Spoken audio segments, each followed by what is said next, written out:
Barakeldi. Amin. Аңсап еңсеп келдіңер. Мараға ашығып келдіңіздер. Дағы бір рет саламатсыздарбы, қадырман қалайық қырғыз елі. Көкбөрі көрмандары ұлттық спорттың туу чоққысында тұрған Көкбөрі ойыны қайрадан ат майданда Райқан Алқанов атындағы жаңы құрылған, жаңы түптелген ат майданға шақырып өтеміз. Жалпыңыздарды мен деген күшті улақшылардың қатысуындағы ойындар орын алып жатқан малы бүгін 3-ші күндің 2-ші беттеші.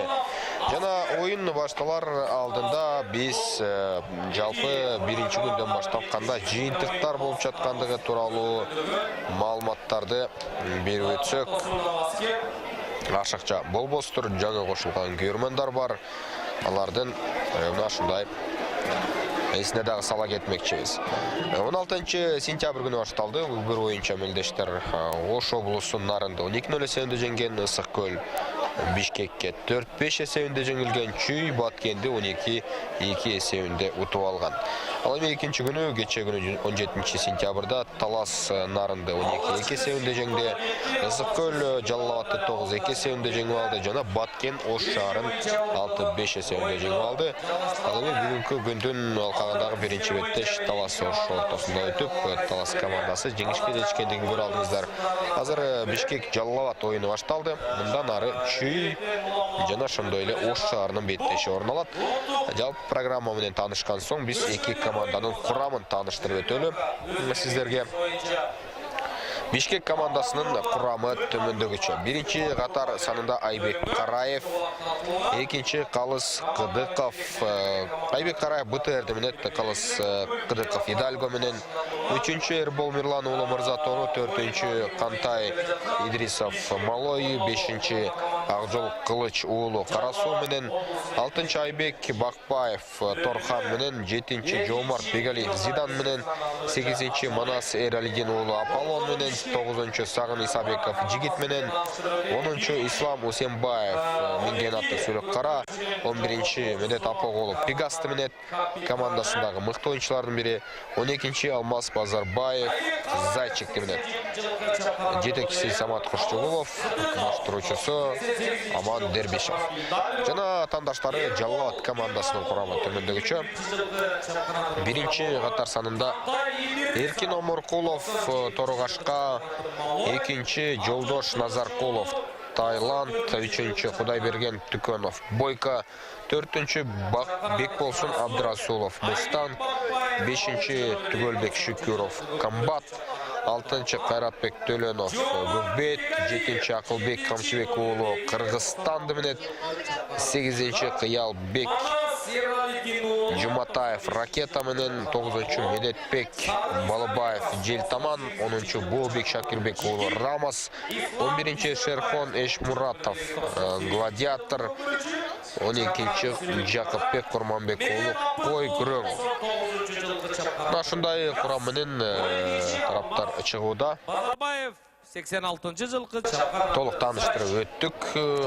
Ондықтан жалпыңыздарды көруге шақырауыз. Бұл командалардағы қызықты деңгейдегі ойынды көрсетет деген үмітіміз бар. Екі команда өз тайпасында есіңіздерге сала кетсек, Бишкек, Жаллават жана Ысықкөл командалары жайғашқан. Бұға чейін жеңіліп қалған соң Жаллават бүгін жеңіп алуға ракетін толығыменен күшті жана аға тырыша тұрғандығын берілі өтөлі. Азыр Бишкек командасы чабылда жана азыр тайғазанға болғаны түртіп қойыш керек болды. Есеп сандары açıldı. Жана екінші қатар санында ойнаған ойыншы Қалыс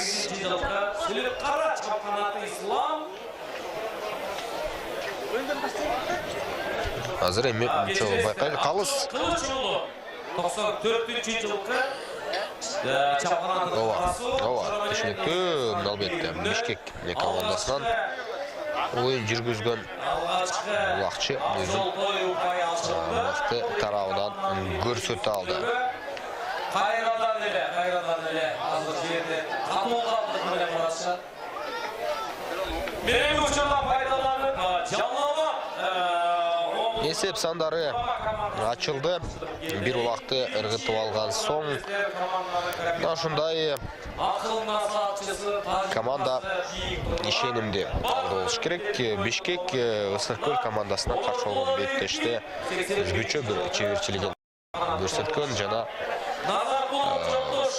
камбэкке бара ала тургандыгын, анда гана оор кырдаалдар болбосун, андан чыга ала турган чечүү жолдорун таба ала тургандыгын көрсөткөн команда. Андыктан Бишкектин оюнуна таң калып аларга жан тарткан Борбор калаадагы күйөрмандар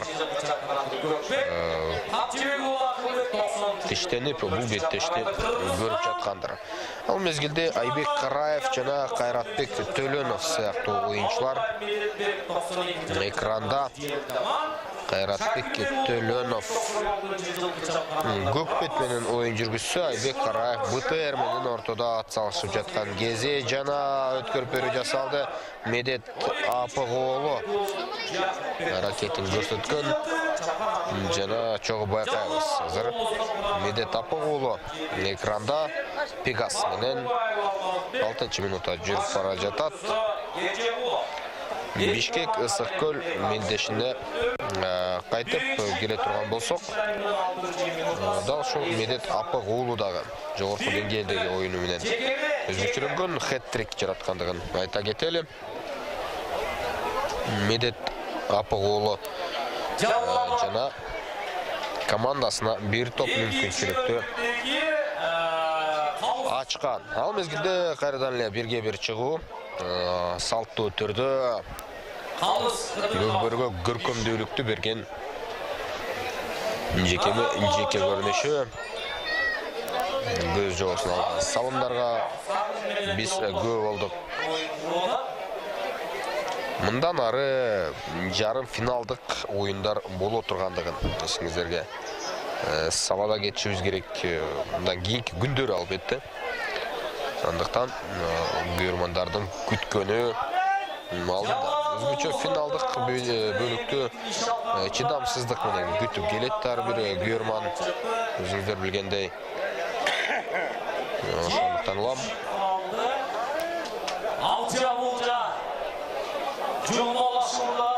кызыктуу жүрүштөр дагы да болсо алдыда. Азыр Бишкек Жалал-Абад командалары айлампага жакын жерде оюнун жүргүзүп жатат. Эң алууга мүмкүнчүлүк азырынча жок, улак жерде жатат. Эки команда эми деңгээли боюнча бири-бирине жакын командалар. Ири эсеп артыкчылыгы жаралбашы мүмкүн бул оюнда. Ошондуктан улам божомбол катары айтып койсок болот. Командалар кандай гана эсеп болбосун ага даяр болушу керек. Экинчи орунду алган командада толук менен жарым финалга чыгуу мүмкүнчүлүгү сакталат. Катышып жаткан командалардын саны 9 болгондугуна байланыштуу албетте.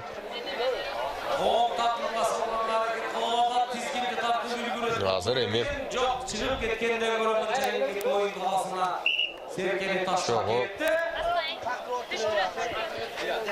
көрүүбүз.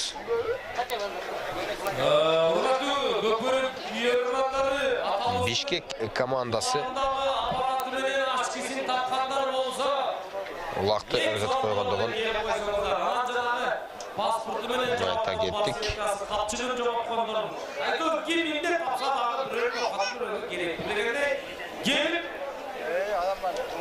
Жақсы қарсылықтарды алып, батасын алып, чай ішіп, алқыз айтып, достасып алып кетсеңіздер болады.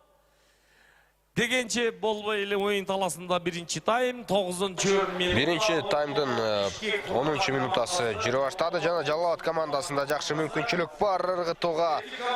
Бирок бири-бирин күтүп калдыбы?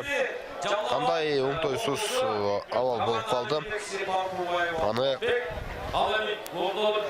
оюнчулар оюн аркылуу көрсөтүп жатат. Эки улакчылар жакын жайгашып турат бири-бирине. 12-чи жана 4-чү катарда ойногон оюнчулар аракетин жакшы эле көрүп жатат. Жашыл кийимчен Жалалат командасы экендигин белгилей кетели. Жакыпбек Курманбек уулу жана ошол эле Акылбек Камчыбек уулу азыр аракетин көрдү жана аутка Бобек Шакирбек уулу Рамас менен чыккандыгын көрө алдык. Рамас менен Бобек Шакирбек уулу буга чейинки оюндарда чабуулга аттанып жатты. Кандай оюнчу экендигин, жөндөмү канчалык деңгээлде экендигин көрсөтүп койду. Андыктан бул оюнчунун биз командасына салымы бар экендигин, ролу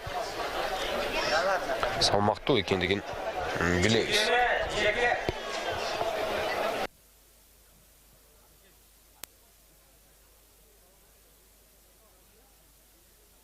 Жалал-Абад облусунун курама командасынын жекеме-жеки көпөрчүсү Жекеме-жекедеги иш аракет уланды. Айбек Караев ийгиликтүү болуп, азыр такымга алган соң айлампадан сыртка чыккан жана аутка жакындап баратат.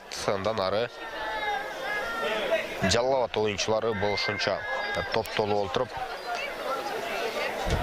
күч бирдикте деген үмүттүү атаандашын сүрүп чыгарган. Анын натыйжасында өздөрү айлампага алып келе жаткан кези. Улуттук көчмөндөр оюндары ар бир оюну жогорку деңгээлде өтүп жатат. Эми өлкө ичиндеги алгачкы оюндар Көкбөрү тарыхына жакшы эле бир эсте кала турган оюндарды тартуулап жаткан маалы. Урматтуу күйөрмандар, оюн таласында Айбек Караев ортодо жана ошондой эле атаандаштарынан Манас жергесинде бар оюнчу азыр аракетин жасап көрөт. Айбек Караев жерден эң малуу боюнча чеберлердин бири. Улакты алды дагы азыр атаандаштарынын тайгазанын издеп көрөт, артка кайтууга мажбур. Атаандашы саят түшүп жанынан таптакыр кетпей койду. Жолдош Назаркулов азыр эми Айбек Караев өзүнүн БТР аты менен тайгазанга келип деле калды. Коргоочулар өз ордунда алдын тосуп, Шерхон Эшмуратов чыкты. Түгөлбек Шүкүров тагы комбат менен азыр Айбек Караевди токтотконго аракетин көрүп жатат. Айбек Караев тайгазанга келип калды. Командалаштар жардам бериш керек. Азыр коргону өтө начар. Өтө начар. Азыркы учурда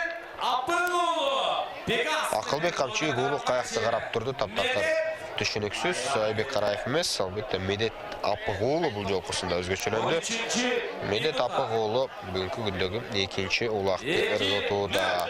Эсеп өзүңүздөр көргөндөй 2-0 бул беттештеги эсеп жаштардын шары Жалал-Абад экеселенди. өткөн сайын жашар. Биринчи тайм аягына жакындап барат. Ырларын кыргыз эличи сагарматты. Жалал-Абад аймагы мезгилде урматтуу көпөрчүлөр.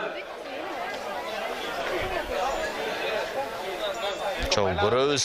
Бири-бирине жанаша жайгашып, моюн бербей оюнун көрсөтүүдө аттарды камчылап. Мындай аралашкан оюнчулардын арасынан эң алуу оңойго турган жок, бирок Азамат азыр Бишкек командасынан өзүңүздөр көрүп тургандай Айбек Бакбаев Торхан менен ийгиликтүү болду. Торхан менен азыр кайрадан атаандаштарынын тайгазаны көздөй бет алып бара жаткан кези. Бул чабуулду жыйынтыгына чыгара алабы, жокпу? Дарамети жетеби? Чоң көрөлү. Шыктанып иштебеденип азыр командалар ойносу зарыл чогулган көрмандарды ушул кубанычка же болбосо таң калышка бөлөп коюшу дагы мүмкүн. Командалардын өзгөчө бир салынган салымдары. Эки оюнчу аракет кылып азыр жерге түшүрүп жиберди. Эки оюнчу аракет кылып жерге түшүрүп жиберди. Эртерээк ыргытып алды көрүнөт. Манас Эралидин уулу. Алысыраак аралыктан ыргыткан болчу. Эки ат болгула эми урматтуу көк көрүүчүлөр. Ат тизгинин туура эмес кайрып алды. Жалот командасынан кайсы оюнчу жерде. Ердің ашыңдар ма? Үзөңгүлү төгүлүп ат үстүнө минип кетүү. Тактап айтсак, Бекболсун Абдрасулов. Жаракаты жок, улантууга мүмкүнчүлүк алат. Толук ишенебиз. Азыр эми Эки команда Жалалабад жаштарынын тайгазанына жакын жерде оюн уланган. Жана чабуулга азыр дал ушул биз атаган команда озуп бара жаткан кези, бирок коргонуудагы оюнчу тосуп чыкты. Жакшы. Бул жолкосунда Бишкек курамынан Ислам Усенбаев сүлүк кара менен багытын буруп кетти. Биздин мындай эле тил менен айтканда эле Сүлүк кара эмес, башка аймакты минип алган. Ислам Усенбаев. Азыр жекеме-жеке Айбек Караев УБТР менен оюн жүргүздү. Дароо эки замат улакты алды. Эми Жалалабадтан Жолдош Назаркулов. Өзүңүздөр көргөндөй атаандаш алгандан кийин гана талашууга мажбур. Ага чейин ойной алган жок. Жетиштүү деңгээлде. Биринчи жылкы Айбек 87-чи жылкы Айбектин чапканаты БТР. Көкбөрү оюну командалык оюн, өзүңүздөр билгендей, командалык байланыш, бири-бирин түшүнүүсү, бири-бирин сыйлап ойноосу эң жогорку тепкичте турат. Жалгыз оюнчу керт башын ойлоп, салымдарын ойлоп, өзүмчүлдүк кылуусу таптакыр болбойт бул оюнда. Негизинен эми кайсы бир команданы мисалга алган жерибиз жок болгону. Мына командалык күчтүү байланыштын жыйынтыгында гана бийик деңгээл тепкичтерге чыга тургандыгын айтуудабыз тараптардын.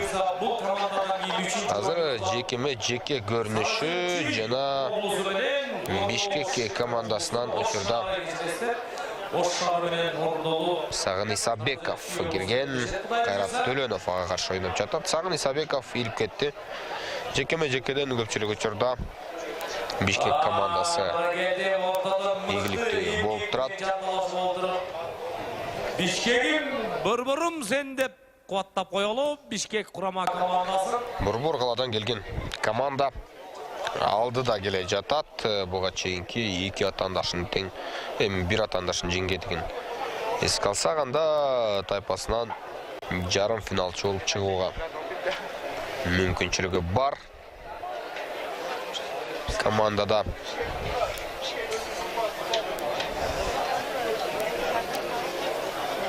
Бирок жарым финалдык беттеште таптакыр башка деңгээлге туш боло тургандыгын айта кетели.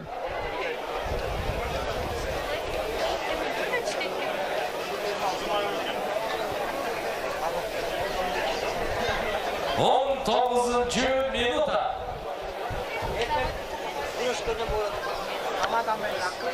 19 мүнөттө жүрүп барууда Бишкек курамынан Сагын Исабеков ортодо. Атаандаштарынан баягы эле Biz жаттап қалған ойыншы Жолдош Назарқұлов ойын жүргізген жана Жалалабад командасы өздерінің қарамағына улақты алды дағы азыр Тайғазанды көздөй жақындап келе жата тыргытууга жол издеп таба алабы. Жоқ Шерхон Ишмуратов гладиатор аргамагы менен Тайғазанга жақындады, бирок тыргытууга жақындаган жоқ. Бишкек командасында коргонуусу жакшы деңгээлде. Акыркы минутанын секундалары. Андыктан алардын пайдасы, алардын жүргүзгөн иш аракети такымдан чыгар оюн таласына таштап кетти. Ага да болсо мыкты.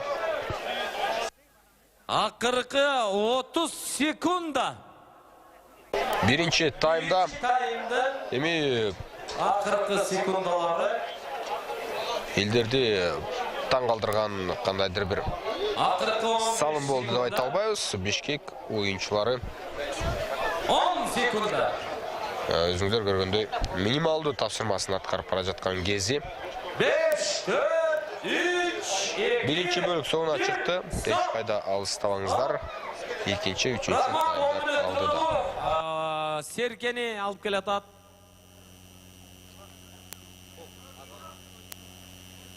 Жомарт мыктысың, мына ушундай тартипке бөлөнгөн. Рахмат.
Цимлянский машиностроительный завод ориентирован на выпуск оборудования и арматуры для объектов «Газпрома», нефтехимических производств, атомных станций и других отраслей промышленности.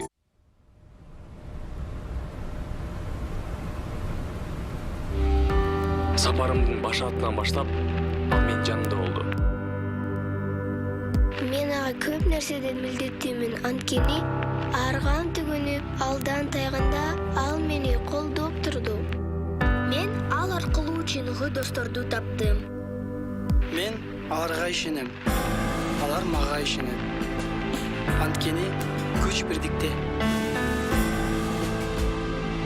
Ал менин күчүмө күч кошуп, бардыгы бирдей экенин билдирип турду. Биз жеңбейбиз, жана жеңилбейбиз. Биз бул жактан өзүбүздүн ким экенибизди билебиз.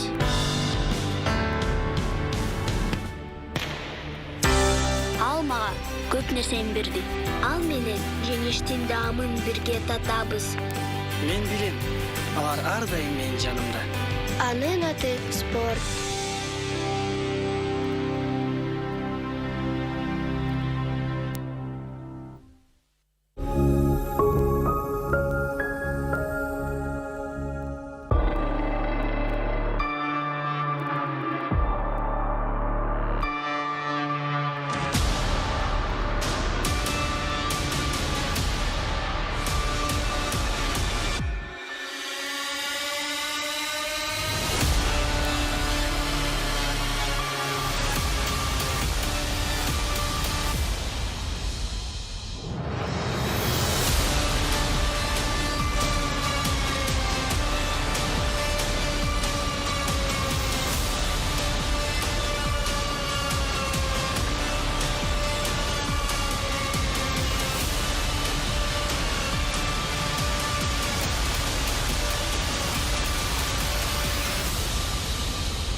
Мен кичинекей кезимде эжелерим күрөшүп калышчу.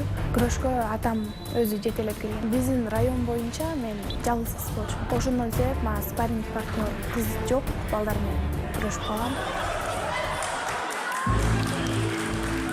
Кыздар күрөшкөн болбойт, динге туура келбейт деп айткандар көп. Жакын адамдарым айткандай оор.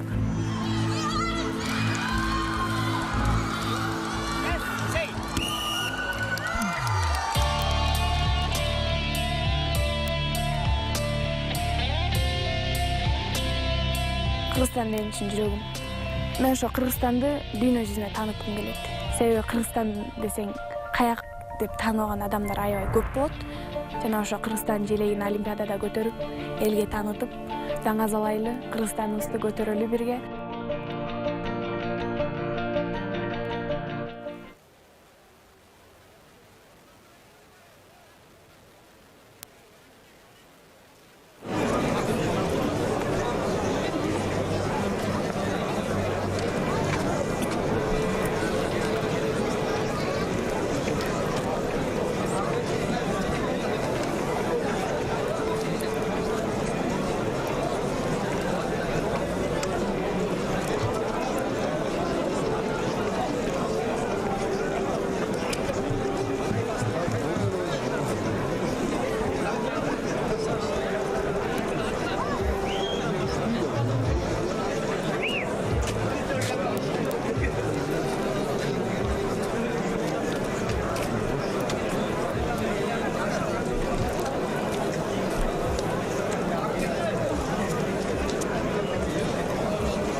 Сиздер менен биргеликте алгачкы минута жана алгачкы чабуулдарга болгон аракет жакшы көрүнүш.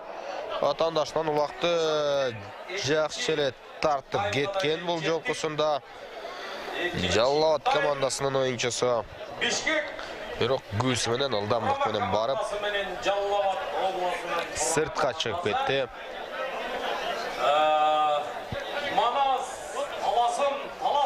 Жеңиштин баасы даамы Албетте дайым татту. Андықтан жеңішке жетшуге эмне жетсин. Азыр Бишкек командасы экинчи беттешин катары менен жеңип жаткан кези. Бирок албетте бошу керек болот. Бишкек командасы аны ысык көрүнөн болгон оюнда көрдү. Андай эми көрүнүш бул оюнда жок, бирок алдын ала жогорку деңгээлде оюнун жүргүзө баштады.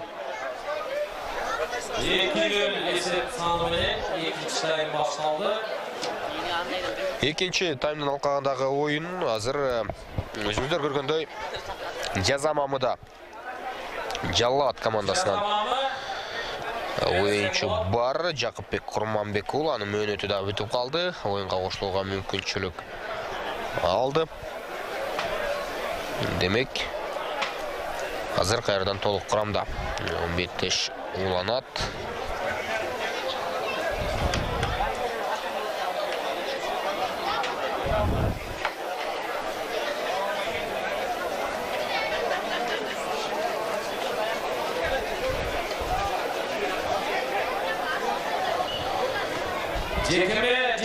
Чогуу көрөбүз азыр жеке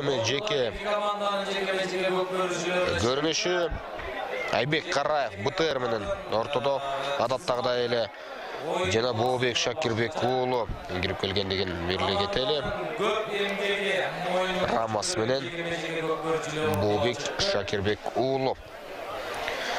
Жекемелердин көбүн Бишкек командасы жеңип жатат. Ага байланыштуу улакка ийгилик кылуу боюнча көрсөткүчү убактысы басымдуулук кылат. Ошого байланыштуу аларда мүмкүнчүлүктөр көбүрөөк. Азыр атаандаштарынын тайгазанына бет алгандай болду эле. Жалат командасында коргонуусу жаман эмес, бирок чабуул жок. Эме кайрадан биринен өтүп бири эңкейип атат. Бишкек курамы Ыргытып коюуга азыр мүмкүнчүлүк жок. Бообек Шакирбек уулу атаандаштынан жулуп алды. Рамас менен азыр жолуну алдыга чыгып бара жаткан кези жана жогорку ылдамдыктагы чабуулга жете алабы жокпу? Чогуу көрөбүз. Бообек Шакирбек уулу командалаштарынын жанында ыктап салды. Жана жерде жаткан жок, жерге түшкөн жок. Азыр эми гана жерге түшүп калды. Атайын таштап койду көрүнөт. Анткени аутка чыгып кеткиси келген жок. Жекеде убакытты коротуп бекеринен ойноо алардын пайдасында эмес. Алардын оюнуна оң таасирин бербейт. Ал мезгилде соонат аркылуу жакшы ылдамдыкта, орто ылдамдыкта атаандаштары Бишкек командасы тайгазанга жакындап барат. Бирок кайрадан эле окуя өнүккөн жок. Бирок маңдай болуп азыр эки оюнчу жайгашып калды дагы. Команда коргоно алган жок. Команда коргоно албай калды. Медет Апыгуулу Пегас менен ийгиликтүү болду. Өзүнүн бул беттештеги экинчи салымын салып койгондугун көрүүдөбүз. Азамат 11-чи катар сандагы оюнчу 3-0 эсебин жаратып койду. Беттештин экинчи таймынын 5-чи мүнөтүндө. Буга чейин хэт-трик жараткандыгын айта кетели. Бул командалардын экинчи беттештер экендигин айта кетели. Мындан ары тайпалык оюндар жок.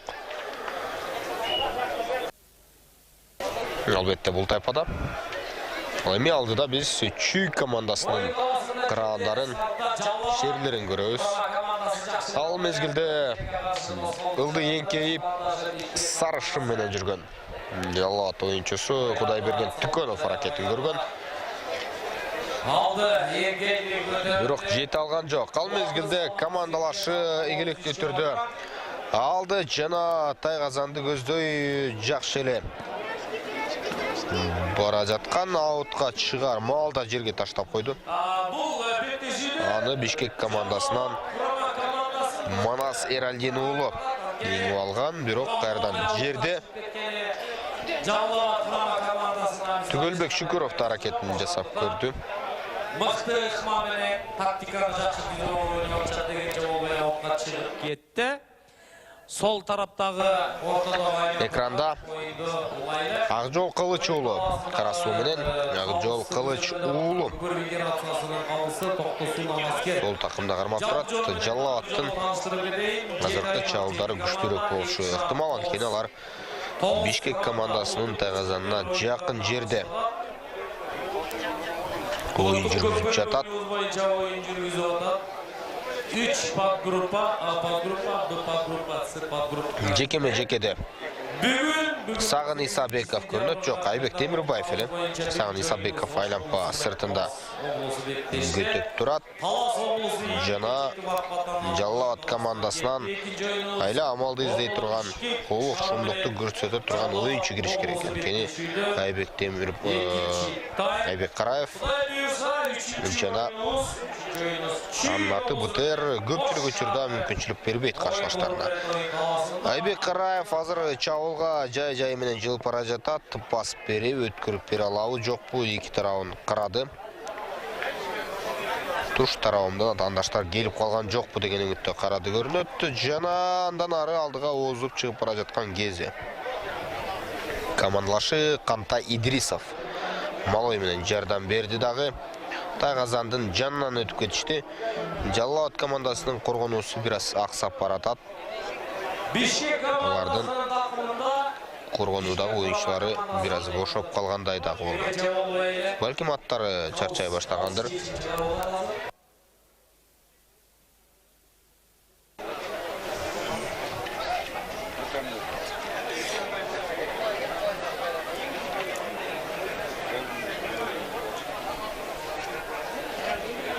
Oyun talasındağı kalsın çekimi boyunca Жаллауат командасынан жаза мамыдағы ойыншы бар. Аныдағы белгіле кетелі.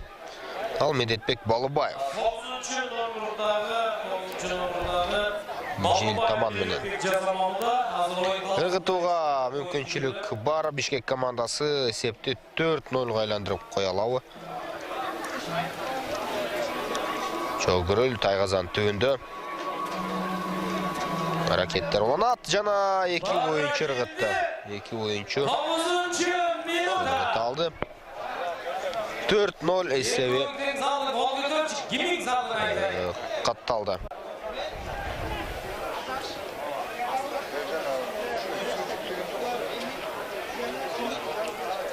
Айбек Қараев Екінші таймдың бірінші жана 8-ші номердегі ұлақшылар ырғытқан. Тақтап айтсақ, Айбек Қараев менен Манас Эралиден ұлы өздері көрсет алды. Бір-біріне жардам беріп уақытын екі тарауына қармап ырғытқан. Да үшірді өтті жеңіл болады албетті. ортадан мықты ал Командалық ойыны ойынша Бишкек атандаштарынан айырмаланып тұрады.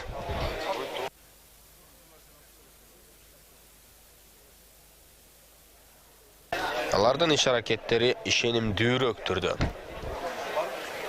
жүріп жатқан мезгілі.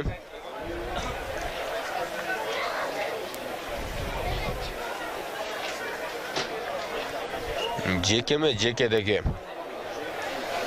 ойынланат. Жана азыр Бишкек командасынан 9-ші қатар санындағы ойыншы Сағын Исабеков. Сағын Исабеков ойнады.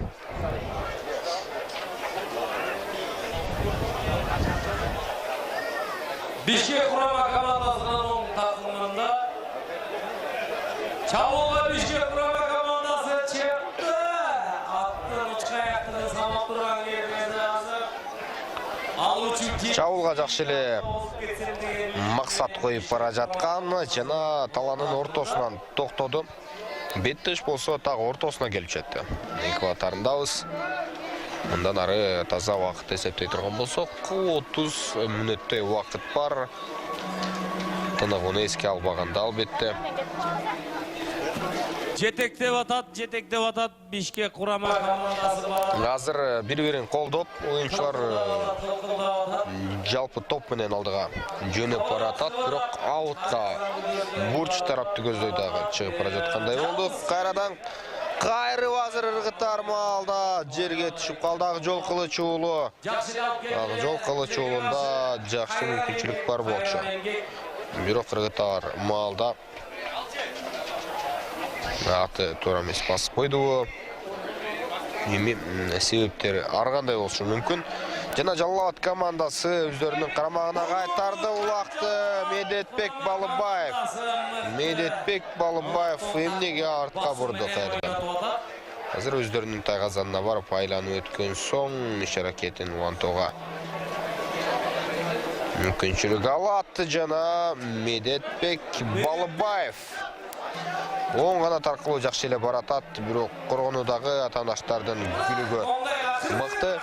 Айбек Бекбаев тактап айтсак, Торкан менен эч маселесиз жетип барып атаандаштын багытын өзгөртүп жиберди. Жекеден оюнду жалгаштырабыз.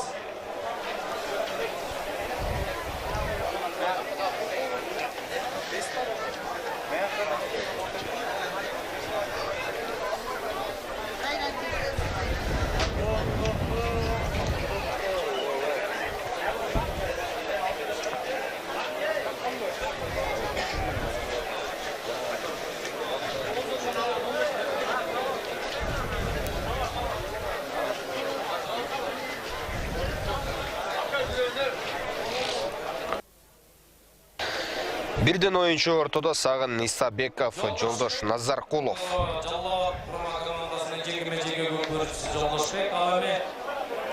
Атаандаштарын азыр улакка Сагын Исабеков жолотор эмес, такымга басууга аракетин жасап көрөт.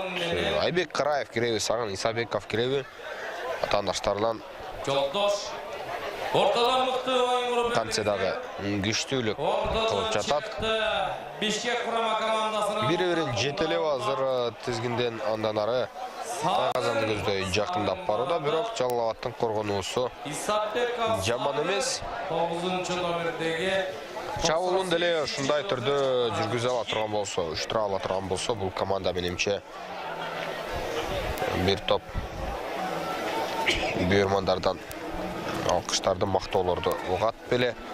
Бирок эми Жалал Абад командасынын тажрыйбасы дагы да болсо топтолуп келе жатат. Мындай беттештердин натыйжасында тажрыйба алат. Ойнобой жүрүп тажрыйба алуу мүмкүн эмес. Ошондуктан улам албетте ар бир оюн өзгөчө бир таасирин бере тургандыгын айта кетели.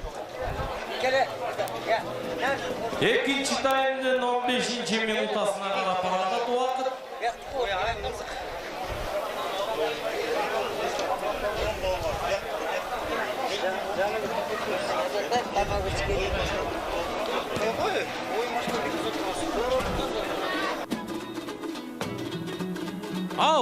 Аутка чыгып кетти Тилекке каршы. Оң айланманын ортосунан оюнду жалгаштыралы. Азыр эми 15-мүнөттө жүрүп бара жатат.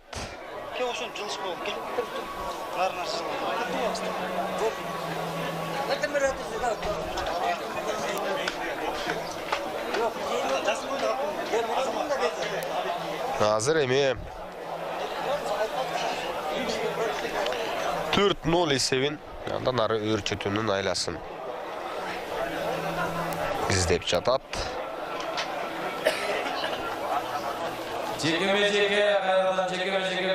Бирок 4-0 эсеби деле бир топ жакшы маанайды менимче. Берсе керек Бишкек командасына экинчи таймдын жыйынтыгы боюнча. Азыр Тайгазандан алыс. Эки команда тең айланчыктап, Тайгазандан алысыраак ойноп жаткандыгын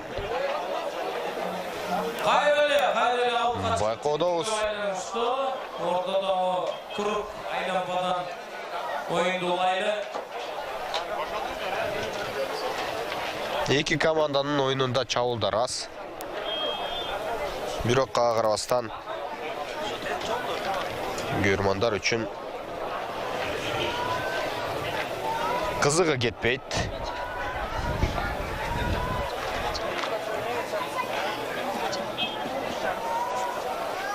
Жаллабат құрама командасының екінші нөміріндегі баяғылден назар болат Жолдош, 91-ші жылғы. Жекеме-жеке. Бишкек құрама командасының Тиреш аркылуу Жолдош, Назаркулов, Айбек Караев сыяктуу оюнчулар ортодо. Айбек Караев эми азыр эңбейди эле тура берсе. Жолдош 91-ші жылғы.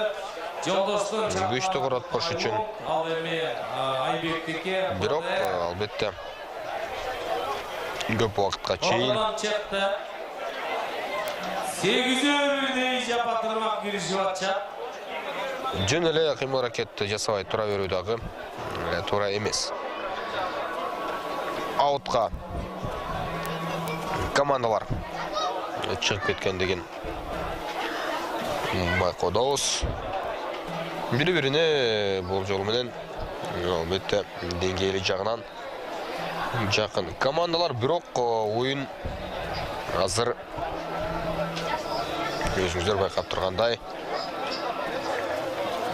канчалык кооз салымдарга, тынымсыз чабуулдарга мол эмес. Экинчи чечүүчү тайм, эсеп саны 4-0.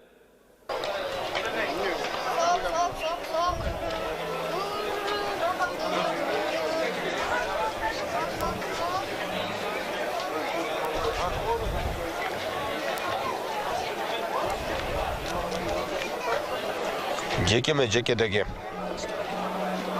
эки оюнчуну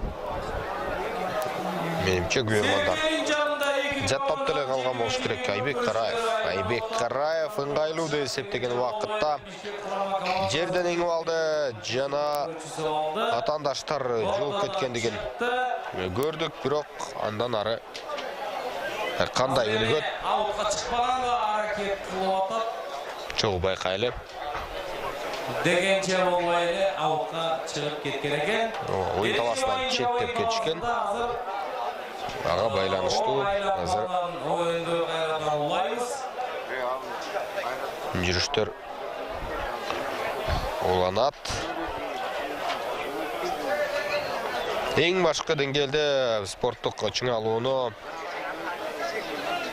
командалар сактаса жакшы болмок. Деңгээлди жерге амал издеп атат. Бишкек курама командасынын жекеме-жеке көкбөрүчүсү.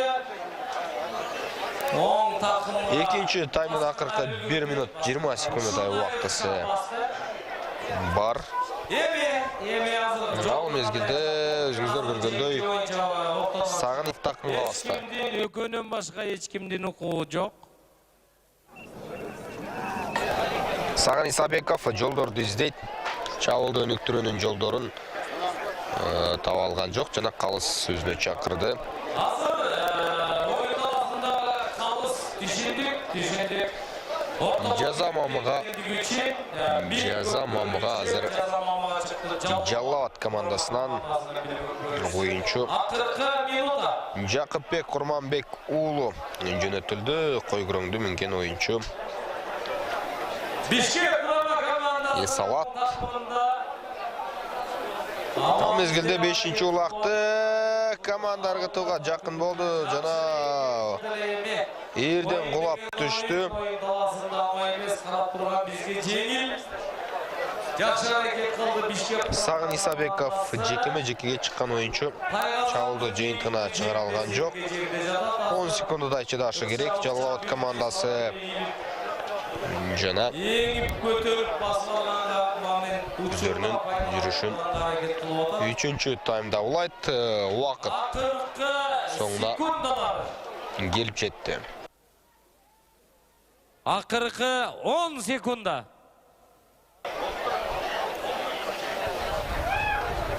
Beş, 4, 3, 2, 1, stop.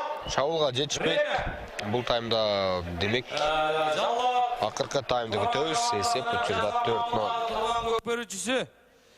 Үчүнчү чечүүчү таймда 30 секунда жаза мамың бар, эске алып кой. Рахмат, эс алып алгыла.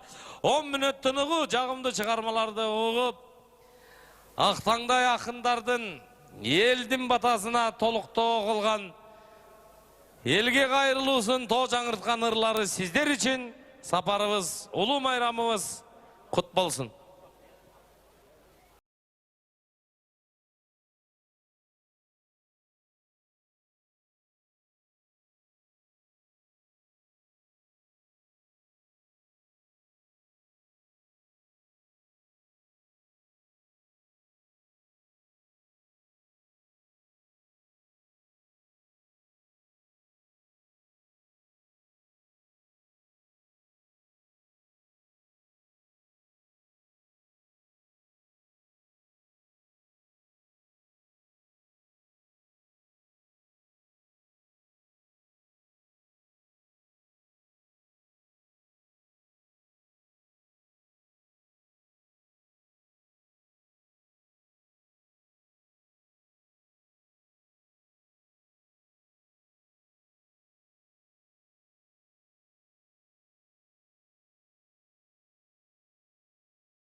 Разными такими видами развлечений пробовал в жизни. Ну, такого адреналина и такого вот выплеска эмоций нигде нету, как вот именно вот в этой игре, в такой вот. Когда ты туда заходишь, ты отключаешься и полностью погружаешься и отдаешь себя, должен отдать себя на 100%, чтобы достичь цели, к которой мы идем. Чтобы каждый хотя бы постарался по одной команде вытащить. Тогда именно наша страна, мы дадим всем пример того, что действительно надо развивать эту игру. Чем больше будет наций играть в эту игру, тем более будет популярная игра. И чтобы мы развивались уже не внутри страны, а именно за пределами.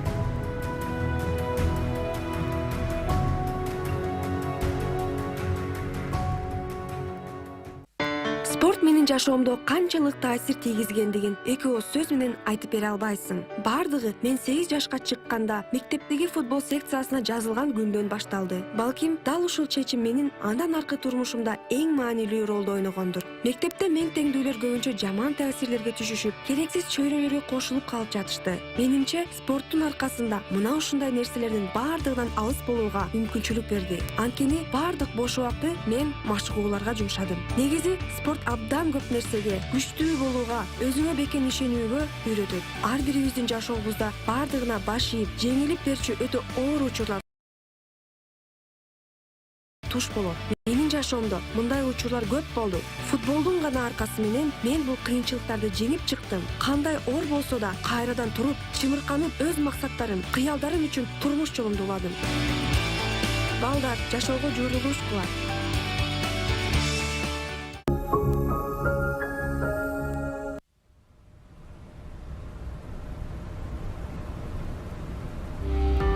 Сапарымдын башатынан баштап ал менин жанымда болду. Мен ага көп нерседен милдеттүүмүн, анткени арган түгүнүп алдан тайганда ал мени колдоп турду. Мен ал аркылуу чыныгы досторду таптым.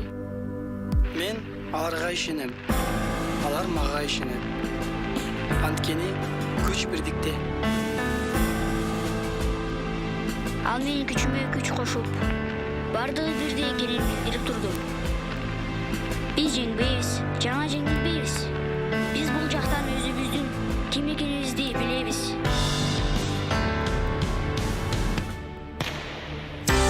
Ал мага көп нерсени берди. Ал менен жеңиштин даамын бирге татабыз. Мен билем, алар ар дайым менин жанымда. Анын аты спорт.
Мен кичинекей кезимде эжелерим күрөшүп калышчу. Күрөшкө атам өзү жетелеп келген. Биздин район боюнча мен жалгыз кыз болчумун. Ошондон себеп мага спарринг партнер кыз жок, балдар менен күрөшүп калгам. Кыздар күрөшкөн болбойт, динге туура келбейт деп айткандар көп. Жакын адамдарым айткан аябай оор.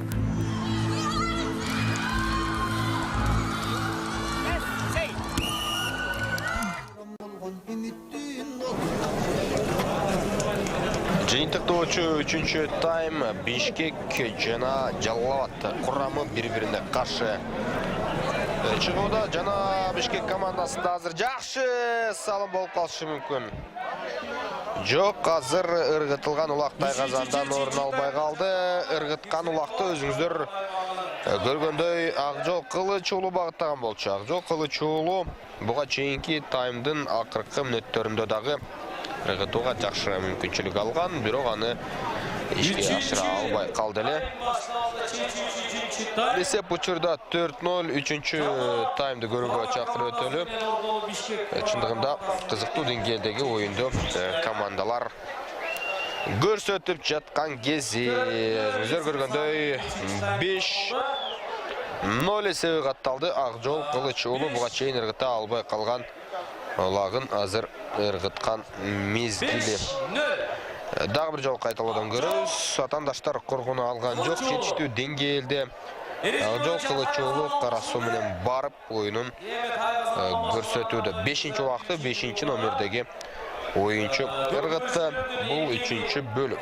1-чи таймда 2 улак ыргыткан Бишкек командасы, 2-чи таймда 2 улак ыргытты. Эми 3-чү таймда канча улак ыргытар болду экен, чогуу көрөбүз. Бул беттештин акыркы таймы, бирок бүгүнкү күндөгү акыркы беттеш мындай жыйын орун алат. Чүй жана атандашы Ош шаары.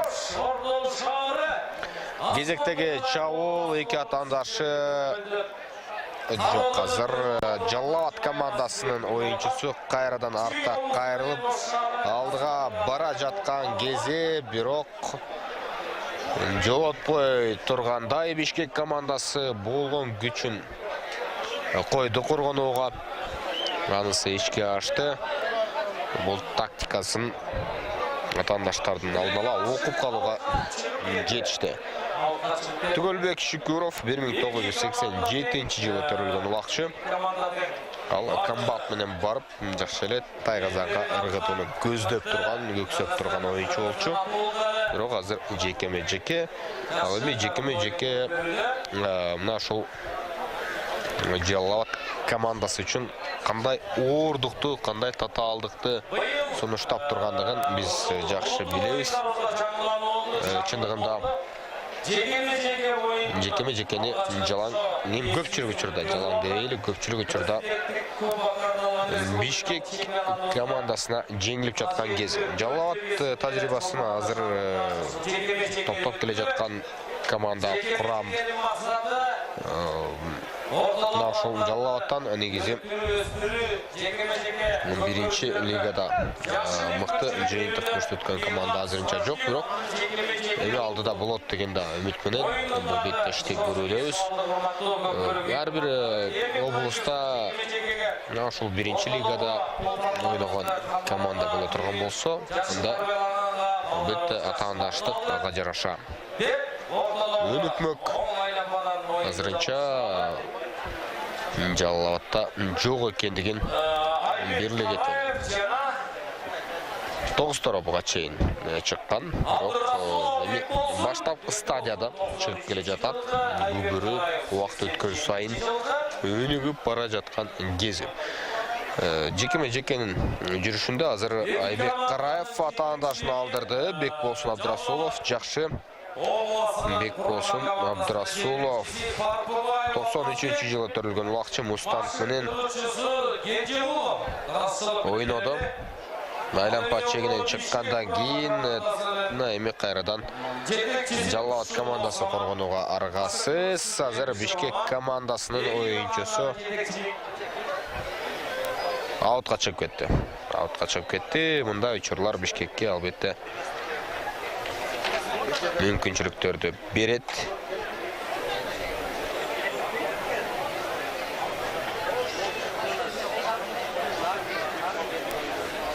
Beşinci özelinde çeçiçi 2 kurama komandanın çeçiçi 3. tayımına 5. minutası. 5 улакты ыргытып койду. Эми 5 улакты эмес, биринчи улагын ыргытууга Жалал Абад командасы аракетин жасайт. Алар Ысык-Көл командасына каршы буга чейин ойногондугун сиздерге сала кетишибиз керек. Ысык-Көл Жалал Абадты 9-2 эсебинде жеңип алган. Ал оюнда кызыктай бир автогол жаралгандыгын айта кетсек болот.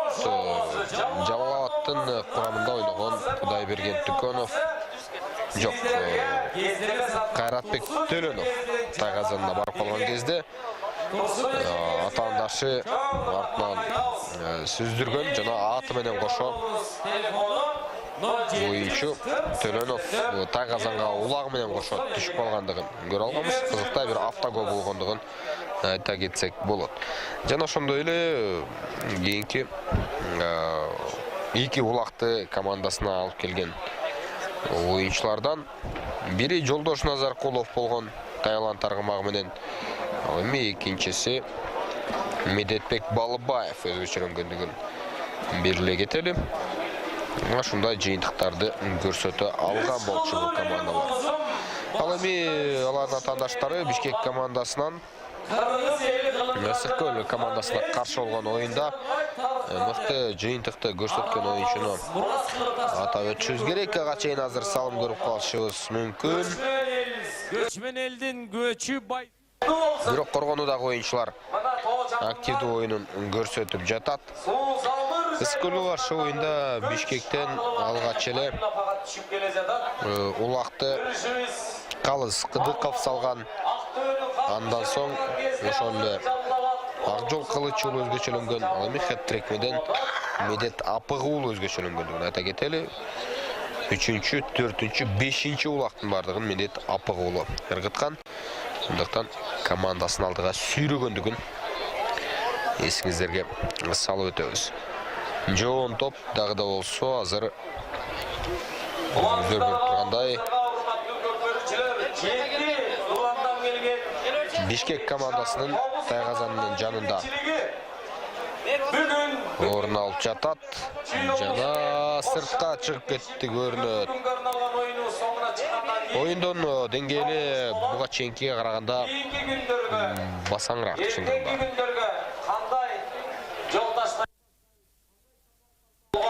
Эң биринчи эле оюн Талас жана Ош облусунун ортосунда болуп, таптакыр башкача ылдамдыкта жүргөндүгүнөн улам, азыркы оюн бир топ эле айырмаланып калгандыгы байкалууда. Ошондуктан улам кайсы бир күйөрмандардын кызыгы дагы. Кызыгуусу азайып калгандыр бул беттешке. Бирок жыйынтыктуу тайм дагы да болсо алдыда 12 мүнөттөй бар экендигин белгилей кетели. Бишкек командасынан Жаза Мамага кетирилген оюнчу бар. Манас Эралидин уулу Аполлон менен өз убактысын күтөт. Бул учурдан пайдаланып Жаллабат азыр алгачкы улакты ыргытып коюшу мүмкүн. Анткени атаандаштар азчылыкта калды. Анын үстүнө Тайгазандын түбүндө Жаллабат командасы жакшы. Өзүңүздөр көргөндөй Бекболсун Абдрасулов жана командалашынын жардамы менен ыргытып койду. Ага бул эпизоддо албетте жардам берген Акылбек Камчыбек уулу 4-7 катар сандагы оюнчулар. Мына ушундай биринчи улакты ыргыткандыгын белгилей кетишибиз керек.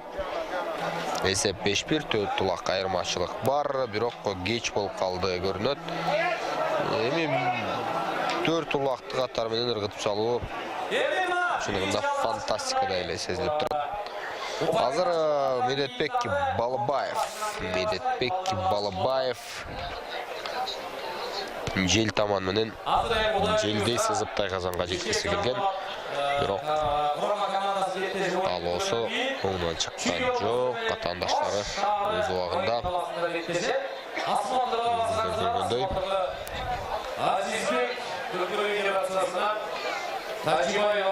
керектүү жерде болду. Ал мезгилде жекеме-жеке көрүнүшү Айбек Караев жана Жаллабат облусунан Жолдош Назаркулов.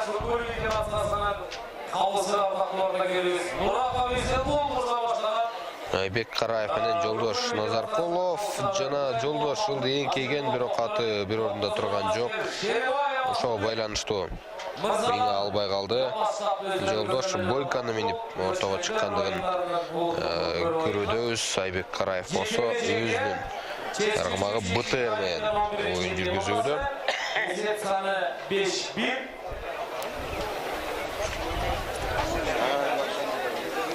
Жакшы атты салдырып азыр Жолдош Назаркулов тандашын четтеткиси келди, бирок анысы оңдон чыккан жок. Жана андан ары созулуп улакка дагы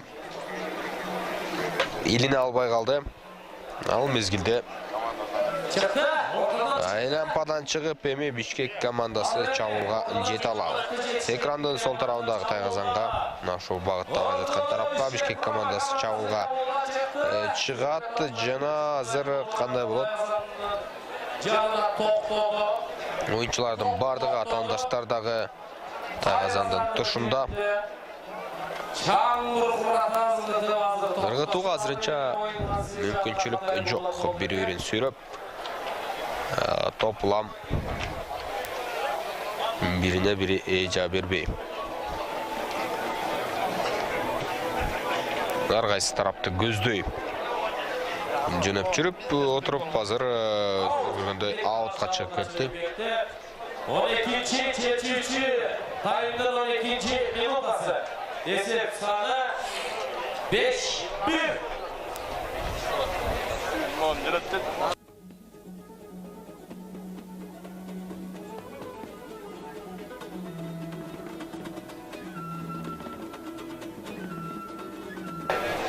Жекеме-жекедеги көрүнүш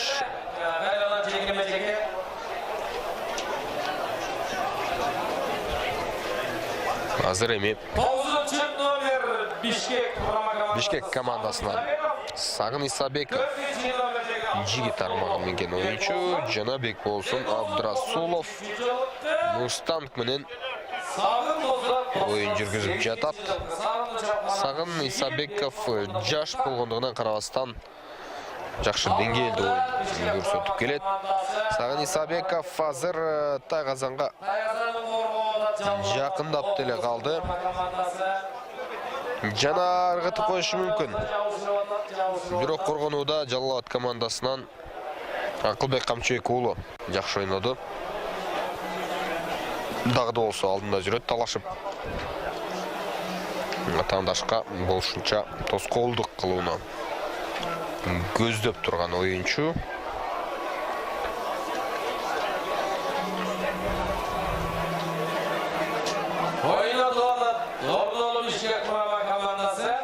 Ал мезгилде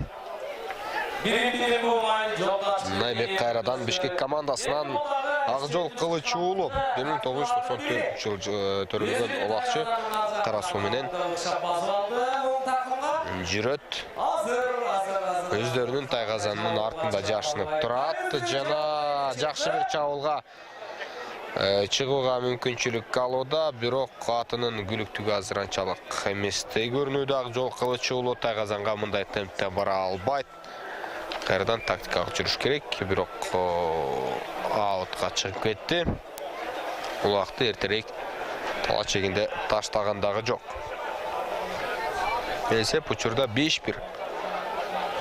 Бишкек шаары ушуну менен экинчи беттешин жеңип жатат. Жарым финалга жолдомо алган экинчи команда болот көрүнөт.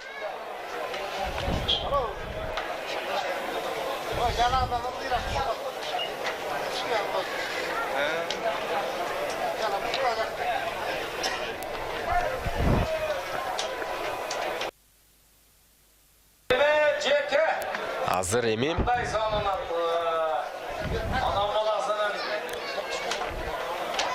кезектеги 1-1 чыгуу Айбек Караев.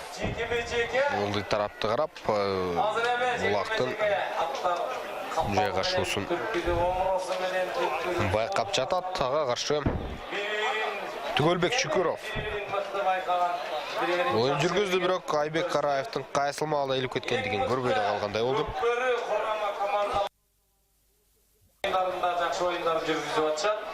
Демек, азыр эми шоу көрөлү. Тайгазанга жакындап калышты, 5 мүнөттөй. Убакыт калган мезгилде Бишкек командасы өзгөчөлөнө алабы? Айбек Караевке жардам берген эч ким жок. Ортосын жарып кириши керек болчу. Командалашы Айбек Бекбаев кайра сууну чыкты, бир айландырып көрөйүн деп атат өнөктөшү менен.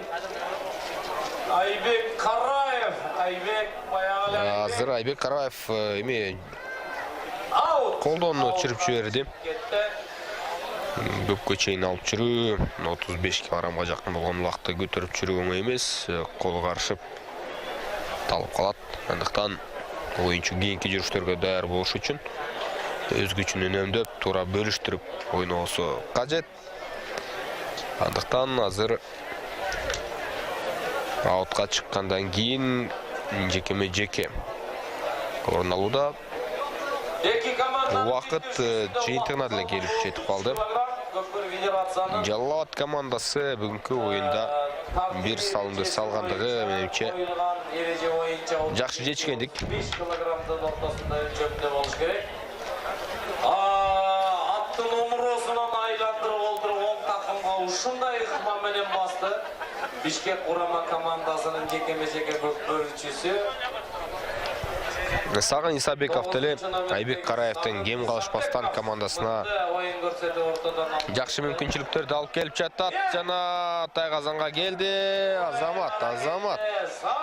Азамат Сагын Исабеков улак менен кошо өзү да Тайгазанга кирип кетти. Эсеп сандары 6-1.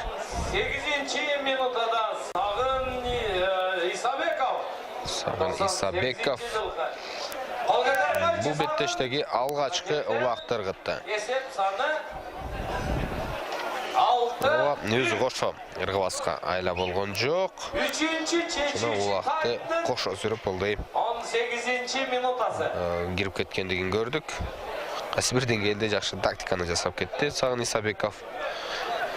Жана 5 убак айырмачылык калууна келип калды кайрадан. Жерде жаткан убакка болгон аракеттер уланып жатат.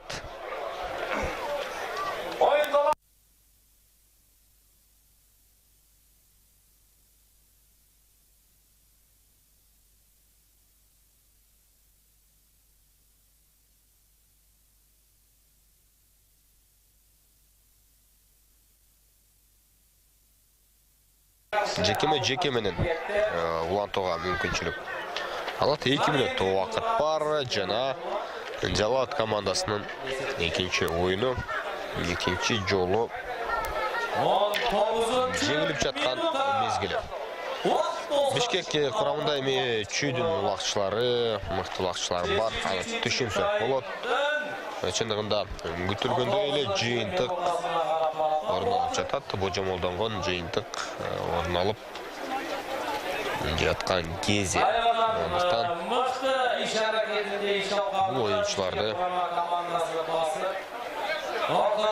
биз жемелей албайбыз. Эми көрмандар деле жемелей албайт Жалат командасын. Алардын пайдасына жакшы эле оюндарды жүргүзүп келди. Жакшы чабуул. Жыйынтыгына чыгара алабы? Ыргытылган улак. Азамат. Ислам Усенбаев артынан 2 атаандашы саят түшкөндүгүнө карабастан 7-1 эсебин каттап койду. 10-чу катар сандагы оюнчу өзгөчөлөндү. Есеп саны 7-1 белгилүү эсеп.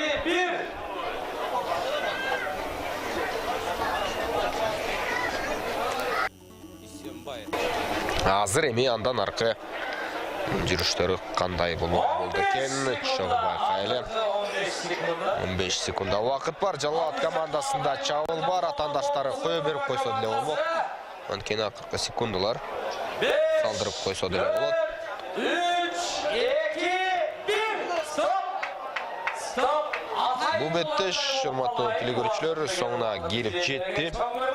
Эсеп сандары 7-1. Бишкек командасынын жарым финалга чыгышы менен куттуктайбыз. Экинчи жарым финалчы аныкталды. Жалат командасы болсо тайпалык оюндарда эле утуп четтеди. Бирок бардык алдыда, келечек алдыда.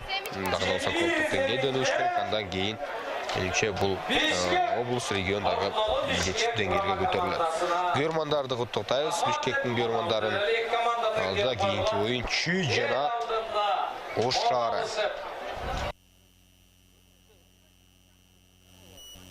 Аманчылык элдин батасын алып койгула. 7-1 эсебинде Бишкек Ордолу Курама командасы ийгиликке келип жетти. Рахмат. Азыр эми Чүй, Сары Өзөн Чүй облусу менен Ордолу Ош шаары беттешет. Кароодон өтүп келди. Келгиле, батага келгиле.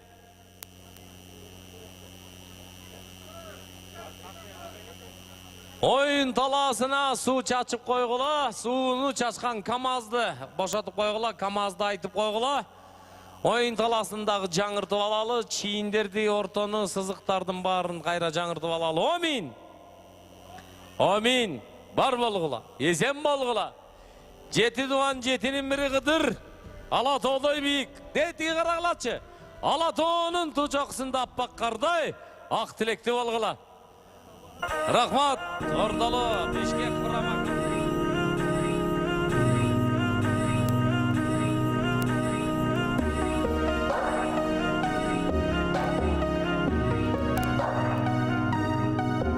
Kırgız elden ermegine teң bolgon, kılındardı geçip ötkün көк бөрү. Her azamattardın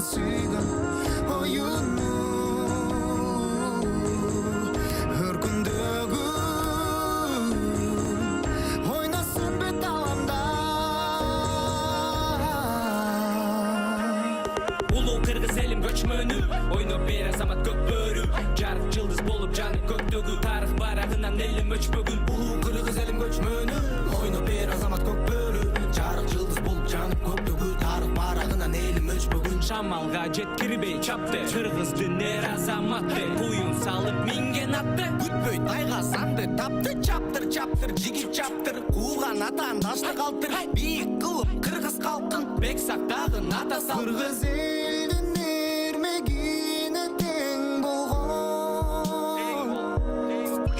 кылымдарды кечип өткөн көк бөрү эр азаматтардын сүйгөн оюну өркүндөгү улуу кыргыз элим көчмөнү ойноп бер азамат көк бөрү жарык жылдыз болуп жанып көктөгү тарых барагынан элим өчпөгүн улуу кыргыз элим көчмөнү